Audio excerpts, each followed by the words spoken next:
ಇಲ್ಲಿ ಯಾರೋ ಅಂಬೇಡ್ಕರ್ ಫೋಟೋ ಹಾಕೊಂಡು ದಲಿತ ಸಂಘ ಅಂತ ಯಾವುದೋ ಒಂದು ಮಾಡ್ಕೊಂಡು ಯಾರೋ ಮುನ್ರಾಜು ಅಂತೇಳಿ ಅವನಿಗೆ ಸುಪಾರಿ ಅವನಿಗೆ ಒಪ್ಪಾದ ಕೊಟ್ಟಿದ್ದಾನೆ. ನೀನು ಆತ ಭಾಳ ಸಣ್ಣಗಿದ್ದಾನೆ, ನೋಡಿಬಿಟ್ರೆ ಎದುರು ಬಿಡ್ತಾನೆ ವೆಂಕಟೇಶು. ಅವ್ನಿಗೆ ಕರೆದೇಳಿ ಅವ್ರ ಫ್ಯಾಮಿಲಿ ಮೆಂಬರ್ಸ್ಗೆ ಹೇಳ್ಬಿಟ್ಟು ಕೇಸ್ ವಾಪಸ್ ತಗೊಳಕ್ಕೆ ಹೇಳಿ ಅಂತ.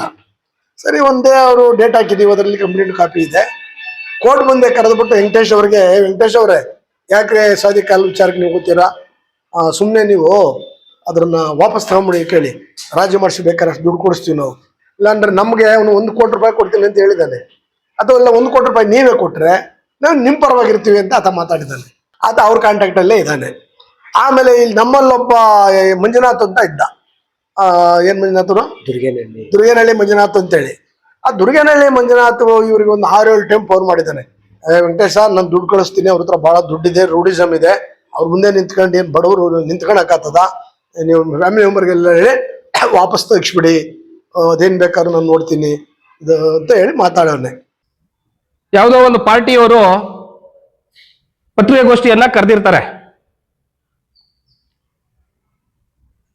ಅವರ ತಪ್ಪುಗಳನ್ನ, ಅವ್ರು ಮಾಡಿರುವಂತಹ ಕೆಲವೊಂದು ತಪ್ಪುಗಳನ್ನ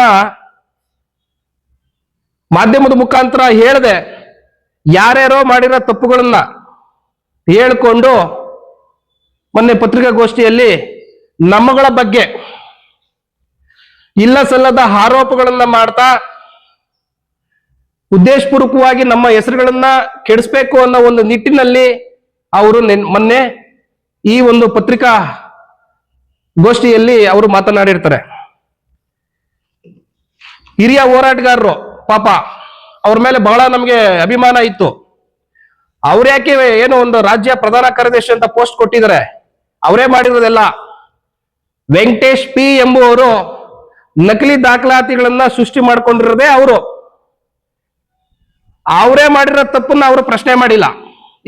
ಏನಯ್ಯ ನೀನೇ ಮಾಡಿದ್ಯಾ ತಪ್ಪು, ಸರ್ಕಾರದ ಆಸ್ತಿಯನ್ನ ನಾನು ಎಷ್ಟೋ ಒಂದು 4-4.5 ಸಾವಿರ ಎಕರೆನ ಬಿಡಿಸಿದ್ದೀನಿ, ಮತ್ತೆ ಎಷ್ಟೋ ದಲಿತ ಪರ ಸಂಘಟನೆಗಳ ಜೊತೆಗೂಡಿ ನಾನು ಹೋರಾಟಗಳನ್ನ ಮಾಡಿದ್ದೀನಿ, ನೊಂದವರ ಪಾಲಿಗೆ ಧ್ವನಿ ಆಗಿದ್ದೀನಿ, ಅನ್ಯಾಯದ ವಿರುದ್ಧ ಹೋರಾಟ ಮಾಡಿದ್ದೀನಿ, ನ್ಯಾಯದ ಪರ ನಿಂತ್ಕೊಂಡಿದ್ದೀನಿ ಅಂತ ಹೇಳ್ಬೇಕಾಗಿತ್ತು ಅವ್ರಿಗೆ. ಪಾಪ ಅವ್ರಿಗೆ ಯಾಕೋ ನಮಗೂ ಅರ್ಥ ಆಗಿಲ್ಲ. ನಾವು ಬಹಳ ಮುಖ್ಯವಾಗಿ ಅರ್ಥ ಮಾಡ್ಕೊಬೇಕು, ವ್ಯಕ್ತಿತ್ವಕ್ಕೆ ಬೆಲೆ ಕೊಡ್ತೀವಿ ನಾವು. ನಮ್ಮ ಉದ್ದೇಶ ಏನಪ್ಪಾ ಅಂದ್ರೆ, ಬಾಬಾ ಸಾಹೇಬ್ರ ಒಂದು 2 ಲೈನ್ ಹೇಳ್ತೀನಿ, ನಮಗ್ ಗೊತ್ತಿರೋದು ಒಂದೇ, ಬದಲಾವಣೆ ಬಯಸುವಾಗ ಪ್ರಾಣವನ್ನು ಪಣಕ್ಕಿಟ್ಟು ಹೋರಾಡು, ಬದುಕಿದ್ದರೆ ನಾಯಕ, ಸತ್ತರೆ ಇತಿಹಾಸ ಅಂತ. ಅದನ್ನು ಫಾಲೋ ಮಾಡ್ತಾ ಇದೀವಿ ನಾವು. ನಾವು ಯಾರಿಗೂ ಏನು ಭಯ ಪಡೋ ಅಂತ ಒಂದು ಪ್ರಮೇಯ ನಮ್ಗೇನಿಲ್ಲ. ಶಿಕ್ಷಣವೆಂಬುದು ಹುಲಿಯ ಹಾಲಿದ್ದಂತೆ, ಅದನ್ನು ಕುಡಿದವರು ಗರ್ಜಿಸಲೇಬೇಕಂತೆ. ನಂತರ ಕಾನೂನು ಬಲ್ಲವನಿಗೆ ಯಾರ ಭಯವೂ ಇರುವುದಿಲ್ಲಂತೆ. ಇದೆಲ್ಲ ಬಾಬಾ ಸಾಹೇಬರು ಹೇಳಿರಂತಹ ಮಾತನ್ನ ಕಾನೂನು ತಿಳಿದಿದ್ದೀವಿ ನಾವು, ಅಷ್ಟೋ ಇಷ್ಟೋ. ನಾವ್ಯಾಕೆ ಇನ್ನೊಬ್ಬರಿಗೆ ಭಯ ಪಡಬೇಕು? With documents, without documents in not use. ನಮ್ದು ದಾಖಲಾತಿ ಇದ್ರೆ ಮಾತ್ರ ನಾವು ಹೋರಾಟಕ್ಕೆ ಭಾಗಿಯಾಗ್ತೀವಿ, ಸಂಬಂಧಪಟ್ಟ ಅಧಿಕಾರಿಗಳಿಗೆ ಅರ್ಜಿಯನ್ನ ಸಲ್ಲಿಸ್ತೀವಿ.